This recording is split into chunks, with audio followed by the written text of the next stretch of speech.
Hi hello friends, இன்றைக்கி இந்த வீடியோவில் நம்ம என்ன பார்க்க போகிறோம்னா, ஜிவி பிரகாஷ் மற்றும் சைந்தவி வந்து நல்ல ஒரு வெட்டிங் லைஃப்பில் இருந்து 13 இயர்ஸ் கழித்து டிவோர்ஸ்க்கு அப்ளை பண்ணியிருக்காங்க. அதுக்கப்புறமேலும் 1 இயர் கழித்து அவங்களுக்கு டிவோர்ஸ் வந்து கோர்ட்டில் கொடுத்துட்டாங்க. மகள் அன்வியை வந்து ஜிவி வந்து சாட்டர்டே சண்டேல பார்த்துக்கலாம் அப்படின்னு சொல்லிட்டு, சைந்தவியை வந்து மகளை பார்த்துக்கலாம் அப்படின்னு சொல்லிட்டு கோர்ட் சொல்லியிருக்காங்க. அதுக்கு சைந்தவி தரப்பு எந்த விதமான ஆட்சேபனையும் சொல்லலை. ஜிவியும் வந்து மகள் அன்வி சைந்தவி கிட்ட இருக்கிறதுல எனக்கு எந்த விதமான பிரச்சனையும் கிடையாது அப்படின்னு சொல்லிட்டு ஓப்பனாக சொல்லியிருக்காரு.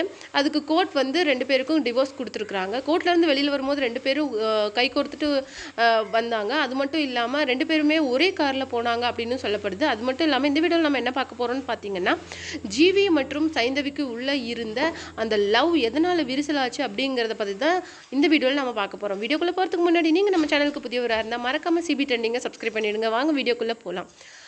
இந்த வீடியோவில் நம்ம என்ன பார்க்க போகிறோம் அப்படின்னு சொல்லிட்டு பார்த்தீங்கன்னா, 12 இயர்ஸாக பெஸ்ட் ஃப்ரெண்டாக இருந்த ஜிவியும் சைந்தவியும் ஒரு நாள் வந்து மேரேஜ் பண்ணலாம் அப்படிங்கிற ஒரு முடிவு எடுக்கிறாங்க. அது 2 ஃபேமிலியுமே மொத்தமாக ஷாக் பண்ணுது. அது மட்டும் இல்லாமல் அதுக்கு பேரண்ட்ஸ் எதுவுமே எதிர்ப்பு தெரிவிக்காத ஓகே சொல்கிறாங்க. 2 பேருமே ஒரு மெச்சூர்டான கப்புள்ஸாக இருப்பாங்க அப்படின்னு சொல்லிட்டு நம்பி அவங்கள மேரேஜ் பண்ணி வச்சாங்க. அவங்களும் 13 இயர்ஸ் ஆஃப் லவ் லைஃப்பை நல்லாவே கொண்டுட்டு போயிட்டு இருந்தாங்க. 2013 மேரேஜ் ஆன 2 பேருக்கும் 6 இயர்ஸ் கழிச்சு ஒரு பெண் குழந்தை பிறக்குது. அந்த குழந்தைக்கு அன்வின்னு சொல்லிட்டு பேர் வைக்கிறாங்க. சைந்தவியே நிறைய இன்டர்வியூவில் சொல்லியிருக்காங்க, அன்வி பிறந்த அப்புறம் ஜிவி ரொம்ப மாறிட்டாரு, அவர் ரொம்ப காம் டைப்பாக மாறிட்டு வராரு அப்படின்னு சொல்லிட்டு அவங்க ரொம்ப சந்தோஷமாக சொல்லியிருப்பாங்க. ஏன்னா அவர் வந்து ரொம்ப கொஞ்சம் கோவப்படுற ஆள் அப்படின்னு சொல்லிட்டு சொல்லுவாங்க. மகளுக்காக என்ன வேணாலும் செய்யக்கூடிய ஃபாதராக ஜிவி மாறிட்டாரு அப்படின்னு சொல்லிட்டு ரொம்ப சந்தோஷமாக சைந்தவி சொல்லுவாங்க. ஜிவி ஒரு இன்டர்வியூவில் என்ன சொல்லியிருக்காரு அப்படின்னு சொல்லிட்டு பார்த்தீங்கன்னா, சைந்தவிக்கு வந்து லவ் பண்ணுறதுலாம் ரொம்ப பிடிக்கும். என்னை அவள் நாளுக்கு நாள் அதிகமாக லவ் பண்ணிக்கிட்டே இருப்பாள். சொல்லப்போனால் எங்களுடைய மந்த்லி லவ் ஆனிவர்சரியை கூட அவள் செலிப்ரேட் பண்ணுவாள். ஒவ்வொரு மந்த்துக்கும் ஒவ்வொரு கிஃப்ட் வாங்கி தருவாள். எனக்கு அது ரொம்ப சர்ப்ரைஸாக இருக்கும் அப்படின்னு சொல்லியிருக்காரு. அது மட்டும் கிடையாது, நிறைய தடவை எங்களுடைய கல்யாண வீடியோவை போட்டு பார்ப்பா. எனக்கு அது ரொம்ப ஆச்சரியமாக இருக்கும். ஒரு நாள் நீ ஏன் இதை எப்போ பாரு பார்த்துக்கிட்டே இருக்க அப்படின்னு சொல்லிட்டு நான் கேட்டதுக்கு அவள் சொன்னால், I just want to reliving the moments.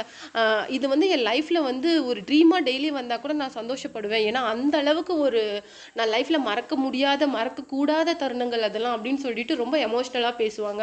So அதனாலேயே அவங்க அந்த லவ் மூமெண்ட்ஸை என்ஜாய் பண்ணும்போது நான் சைந்தவி எந்த விதமான டிஸ்டர்பும் பண்ண மாட்டேன் அப்படின்னு சொல்லிட்டு ஜிவி நிறைய தடவை சொல்லியிருக்காங்க.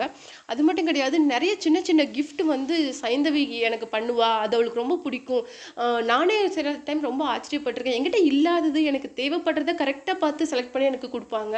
எனக்கு இது சூட் ஆகும், எனக்கு சூட் ஆகாதுன்னு சொல்லிட்டு சைந்தவிக்கு ரொம்ப நல்லா தெரியும் அப்படின்ட்டு சொல்லியிருக்காரு. அது மட்டும் கிடையாது, இந்த பிரிவுக்கு அப்புறமும் நீங்கள் 2 பேரும் ட்ராவல் பண்ணுறது சரியாக வருமா சார் அப்படின்னு சொல்லிட்டு ஜிவி கிட்ட கேட்டதுக்கு அவர் என்ன சொல்லியிருக்காரு அப்படின்னா, அஃப்கோர்ஸ் நாங்கள் 2 பேருமே நல்ல ஃப்ரெண்ட்ஸ், அதை நாங்கள் கடைசி வரைக்கும் நல்லா கொண்டுட்டு போவோம். அது மட்டும் இல்லாமல் நாங்கள் 2 பேரும் சேர்ந்து கோ பேரண்டிங் பண்ணிகிட்ருக்கோம்.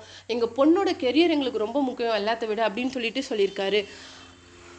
சைந்தவியோட லவ் வந்து எந்த அளவுக்கு இருக்கும்னா, இட்ஸ் டு த கோர் அப்படின்னு சொல்லிட்டு ஜிவி ரொம்ப எமோஷனலாக பேசியிருக்காரு. இந்த வீடியோ பற்றி நீங்கள் என்ன நினைக்கிறீங்க அப்படிங்கிற உங்களுடைய கமெண்ட்ஸை கீழே இருக்கிற கமெண்ட் பாக்ஸில் கொடுத்துருங்க. ஜிவி பிரகாஷ் மற்றும் சைந்தவியோட டிவோர்ஸ்க்கு என்ன காரணமாக இருக்கும்னு நீங்கள் நினைக்கிறீங்க அப்படிங்கிறத மறக்காமல் கமெண்ட் பாக்ஸில் கொடுத்துருங்க. மறக்காமல் சிபி ட்ரெண்டிங்கை சப்ஸ்கிரைப் பண்ணி ஃபாலோ பண்ணுங்கள்.